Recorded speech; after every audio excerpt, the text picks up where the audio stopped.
எல்லாரும் நல்லா இருக்கீங்களா? நான் சின்ன பிள்ளையா இருக்கும்போது எங்க பாட்டி எனக்கு ஒரு கதை சொன்னாங்க. மரக்கிளையில ஒரு எறும்பு ஊந்து போய்கிட்டு இருந்து தவறி குளத்துக்குள்ள விழுந்துட்டு அந்த எறும்பு தப்பிச்சு கரையேற முடியாம கஷ்டப்பட்டுச்சான். இத மரத்துல இருந்து ஒரு வெள்ளை புறா பாத்துக்கிட்டே இருந்துச்சான்.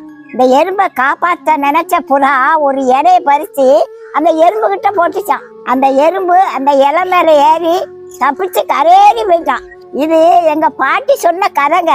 இன்னைக்கு அந்த எறும்பு மாதிரி நம்மளும் கரையேற முடியாம கஷ்டப்படுவோம். தண்ணியில கிடந்து தப்பிக்க முடியாம தத்தளிச்சுக்கிட்டு இருக்கோம். வாழ்க்கையில கரையேற முடியாம தவிச்சுக்கிட்டு இருக்கோம். இத பரலோகத்துல இருந்து மனதுருக்க உள்ள புறா கவனிச்சு பார்த்தாங்க. அந்த எறும்பை காப்பாற்ற அந்த புறா இலையை பறிச்சு போட்ட மாதிரி பரலோக புறா அந்த ஒரே மகனை இந்த பூமிக்கு அனுப்பிச்சு வச்சாங்க. அந்த ஒரே மகன் யாருன்னு தெரியுமாங்க? அவர்தான் இயேசு கிறிஸ்து. அந்த எறும்பை மாதிரி தத்தெடுக்கிற நாம இயேசுவை பத்தி பிடிச்சு கொண்டா போதுங்க. கடைசி வரைக்கும் நம்மளை அழகா வழி நடத்துவாங்க. நம்ம கரையிறதுக்கு இதை விட நல்ல வழி உலகத்துல இல்லைங்க. இயேசு நம்ம தாங்கி ஏந்தி சுமந்து கொண்டு போவாருங்க. இயேசுவை பத்தி பிடிச்சு கொண்டா போதுங்க. வாழ்க்கையில எப்பேற்பட்ட அள வந்தாலும் உங்களை அசைக்க முடியாதுங்க.